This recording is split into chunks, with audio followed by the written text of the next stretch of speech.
So we can go to Croc now. Cool.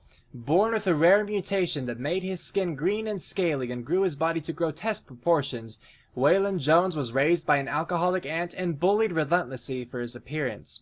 He briefly worked as a carnival freak under the name Killer Croc, but his misanthropy grew as did his bestial nature, pushing him to a life of crime. As his physical condition and mental state deteriorate, Killer Croc becomes a more bestial foe, increasingly detached from humanity. Waylon Jones, alligator wrestler, gangster, murderer, base of operations, mobile, yellow eyes, no hair, 11 feet tall, 580 pounds. First appeared in Batman issue 357, January 1984.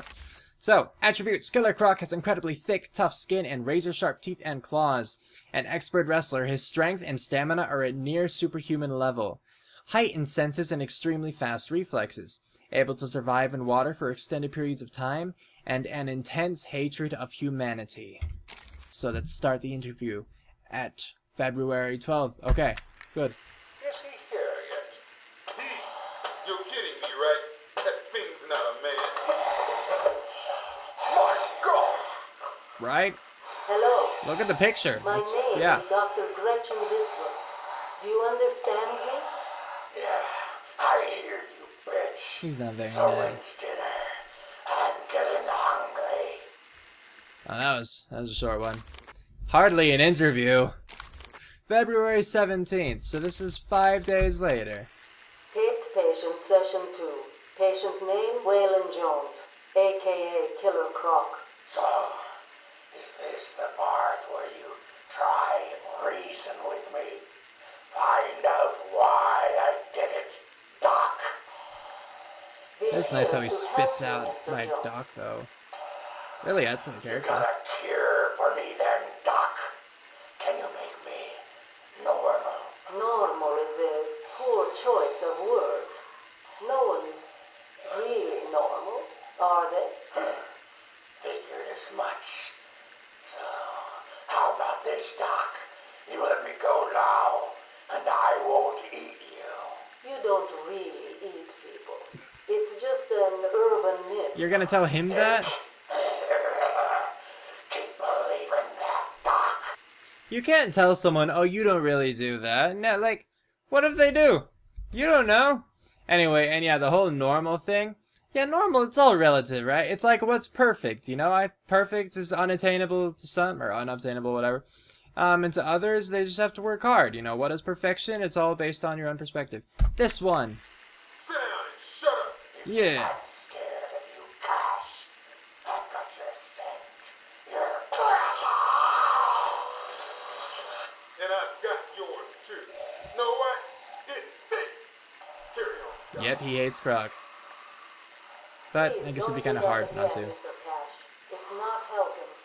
I'm sorry about the problem, but what can we do if you insist on hospitalizing 3 dogs? Strap on whatever you like, Doc. This thing just tickles. No, it doesn't. I'm happy to wait here. Wait for the bat. He'll be back, and I'll kill him. Then Cash. Then you. In your dream. Now get him. Now. Okay, that was the end. Just had a long end. Oh, this is a day later. Patient interview, Waylon Jones. Progress has been slow. Yes, he What still wants to kill everyone. happens at house? Just business. Business? What kind of business practices result in a house full of mutilated corpses? I don't What like number? having my time wasted. Someone doesn't pay. They need a lesson. They owed me. Is that his gangster bit? Tore up their bodies. The police never found all the pieces. He probably ate some pieces. Should've looked in the sewers. Are you saying you hid them there? After a while. Usually takes about 8 hours. He did eat them. He did. Time to go, Croc. Get up. I totally called it. This one. Patient interview. February Waylon 29th. Jones, aka The Killer 29th, Croc. right? Last night, the patient Fancy was that. pacified after a breakout attempt. Gardner and Cash is in hospital. Reports state that the patient attacked Cash and in the struggle consumed his left hand. Oh. Cash is What? lucky to be alive. He lost a lot of blood. Me too. I nearly choked on that bony hand of his. That's disgusting. He could have died. He's just food to me. And once I get a taste, I want the rest of the meal. You know what I mean. Get him out of here. Now. It's... Got yours set too, lady. I'll see you around. Tick-tock, tick. Is he just saying it's only a matter of time, or is he referencing Peter Pan? Anyway, I think it's kind of weird because throughout this, you know, the entire interviewing of Croc, I assumed that Cash hated Croc because of the whole, you know, hand thing, but apparently that happened at the very end of all this. So that's kind of weird. But, you know, we'll go with it and just be like, hey, that's the thing. So, story. With an obsessive-compulsive need for attention, Edward Nygma, also known as the Riddler, by the way, is determined to be the most outlandish of Gotham City's criminals, concocting elaborate series of clues and riddles around his crimes. Batman has proven a worthy opponent, capable of deducing Riddler's plans, but Nygma is dedicated to creating a mystery the Dark Knight will not be able to solve in time. Eddie Nashton, aka Edward Nygma. So his real name isn't even Edward Nygma. Darn. Professional criminal, Gotham City, blue eyes, brown hair, 6 feet 1 inch, and weighs 183 pounds. Detective Comics 140. Cool.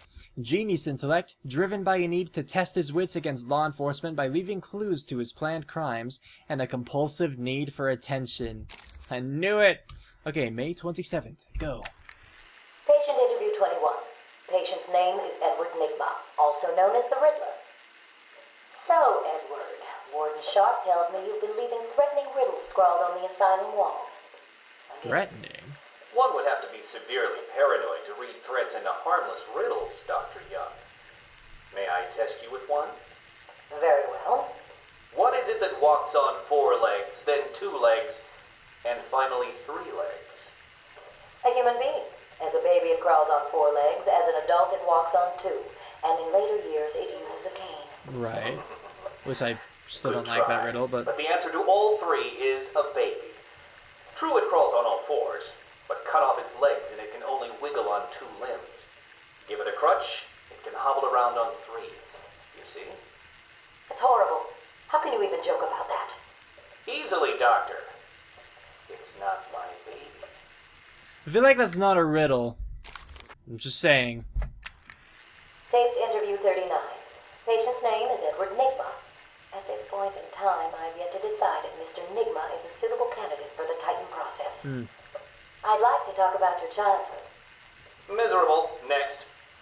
By all accounts, that is where your fascination with riddles began. I Right. believe discussing those Typically. years could explain your compulsive behavior. Very well.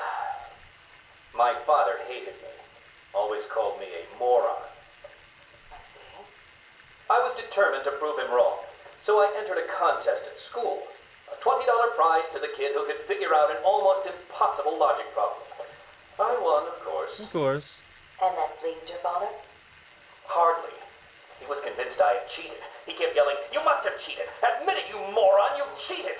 I swore I didn't, and he hit me for lying. I'm sorry to hear But he that, Edward. had, right? Don't be. He was right. Yeah, he had cheated. That's the thing. August 21st. Patient interview 44. This is yet another interview with Edward Nygma. I've yet to make up my mind whether he's a genius or just deluded. Whichever one he is, just being in his company is both irritating and exhausting. I'm sure. Hello, Miss Young.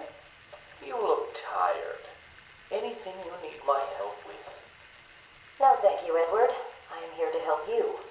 We all are. With open arms. Forgive my arrogance, Doctor, but if you think I need your help, well, you're in the right place. The asylum. Let's This look is at it a crazy. different way.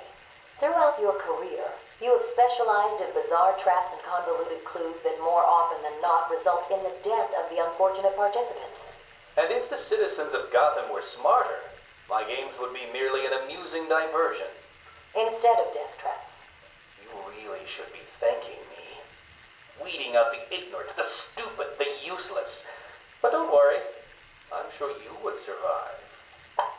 That would What be a lovely frightening. photo on your desk, Doctor. Your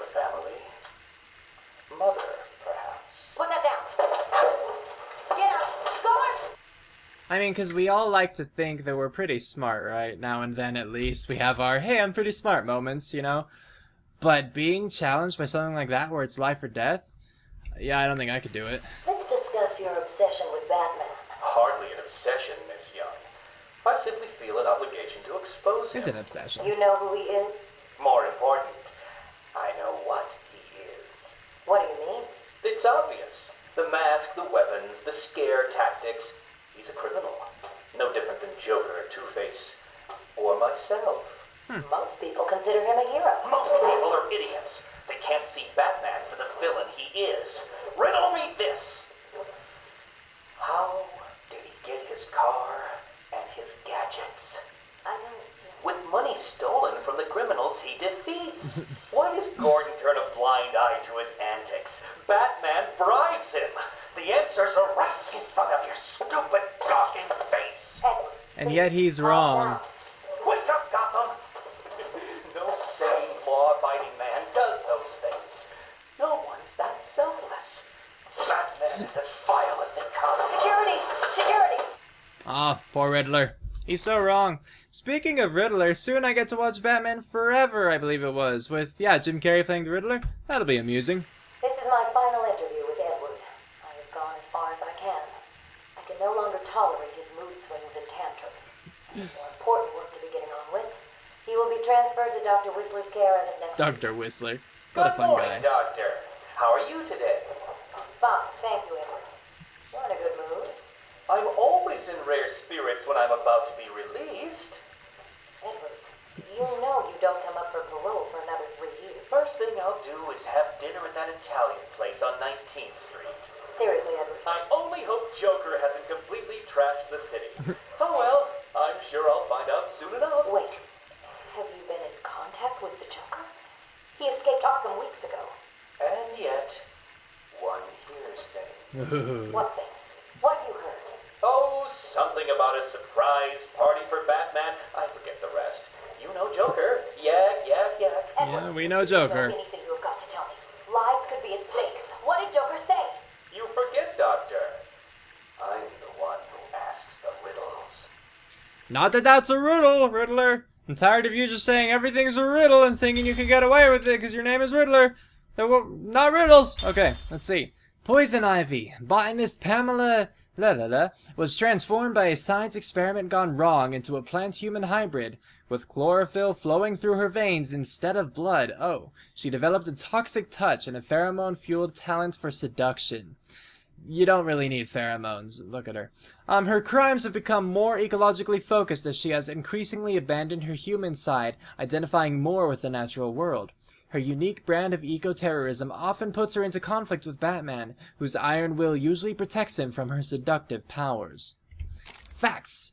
Pamela Lillian Riddler, professional criminal, Gotham City, green eyes, red hair, 5 feet 8 inches, weight 115 pounds, first appeared in Batman issue 181, June 1966. Attributes: an ability to encourage and direct the growth of all plant life. Plant genes mixed in with her DNA make her an unpredictable and formidable physical opponent. Exudes natural pheromones that enable her to exert control over victims. Skin secretes a toxin that can make her touch deadly. Pathological drive to rid the world of humanity and make it safe for plant life. That's frightening. Okay, so patient interview number 41, November 12th. Go. Patient interview. Pamela Lillian Isley, November 12th, 11:33 a.m. Good morning, Pamela. Is this How Dr. are you Whistler? Fine. Today is a special day. What do you mean? This is the anniversary of my new life. Oh. When I found my true self. My destiny. Are you referring to the event with Dr. Woodrow? Yes. What else? Of course, at the time, I thought Jason had poisoned me. But in retrospect, he did me a huge favor. Well, at least she's happy with it. Why do you believe what he did has helped you? He showed me the bigger world. A world I should protect. Of course, my first offer was rejected. Offer? What does that mean? You tried to kill everyone in Gotham. Oh. Well, sometimes you need to prune back hard in order to make something flourish. Alright, so she's crazy. But we all knew that. Patient interview. Pamela Lillian Isley, November 14th, 10:21 a.m. Hello, Pamela. Today I'd like to to go back to something you said in our last conversation. What, killing everyone? Ask me anything you like. You said your first offer to help Gotham was rejected. How can you possibly believe that? What do you mean? You released thousands of poisonous spores into Gotham. Oh. Killed hundreds of people. How does that help anybody? She's not trying to help interested people. in bodies, Yeah. Doctor. Horrible fleshy sacks walking around destroying my poor babies with their greed and arrogance. But aren't you one of those fleshy sacks? Were a doctor too. How can you turn your back on us? Quite easily as it happens. But not you, Stephen. You're different. I feel we have a connection. Really? You do? Of Here's where the course. seduction comes in, right? Figures. Pamela, I got you what you asked for. Yep. Do you like it? Oh yes, Stephen, I love it. Such a beautiful flower. Do you mind if I keep it? Oh, no, Pamela. I can't leave it. It's against all the rules. I'll just bring it and show it to you when I visit. But it's me, Stephen. I get so lonely on my own. You wouldn't want me to be lonely, would you? No, of course not. Keep it. Just don't let anyone see it. Steven. No one. You can trust me. Killing everyone. Thank you. Now give me a kiss. Don't do it. That. People will see. No one's watching. What's wrong with you? Don't you love me? Call me Ivy. Of course I love you. It is interesting to hear that progression as she gradually seduces him, you know. It's like more and more, you know, first it's just normal, you know, doctor-patient stuff, and then it's his, you know, curiosity that you can hear. And then he actually brings her things, and he's trying to be secretive. He's like, I can't, but not because, like, doctor-patient again, or because he doesn't like her, but because people are watching, you know, stuff like that. And now he's dead. Where is Dr. Kellerman? How should I know, Warden? It does seem careless of you to have lost him. I have no time for your games, Miss Isley. Tell me where you have him. We have security footage of you and him leaving your cell last night. So, Do I need to spell it out? We know you hypnotized him, or whatever it is you do. We know he took you somewhere, but conveniently, security cameras across the island were mysteriously covered by leaves and flowers at 3 a.m. How Now convenient. tell me what it is. I'm not saying a word unless you do exactly what I tell you to do. Oh, why would he do that? Next one, November 18th, a day later. Oh, it goes from interview to interrogation. So they skipped one. Here's number 3. We found him. No thanks to you. The poor man could have died. Oh, we didn't die. Oh, He good. has a wife, a child. As do the plants he travels underfoot. The spores he breathes in and destroys have children. Why does he deserve anything more than them? It's not always male, You female. people ignore you know. what is happening in front of your eyes. I refuse to put the welfare of plants before the welfare of people. And that is why you will lose. There's more happening than you know, Warden. It's all connected. Oh no! Avatar's back! Okay. So no, we don't need to go there. How many more do we have? We have quite a few more. Okay. So, I'm gonna go take a break and get more water. And I probably already cut a video already, so, you know, to split what we have recorded so far. But I'm gonna take a break, split this one and this one here, and we'll continue with these later. So I hope you're enjoying these, you know, listening to the patient interviews, listening to me read whatever. It's cool learning about these characters, so I look forward to hearing the rest of these and reading them and whatnot. Especially Catwoman, because recently I watched Batman Returns and the Catwoman movie, and I've seen her in, you know, Dark Knight Rises. So, you know, recent kind of fascination with Catwoman, so yeah, we'll get to that. But yes, see you next time!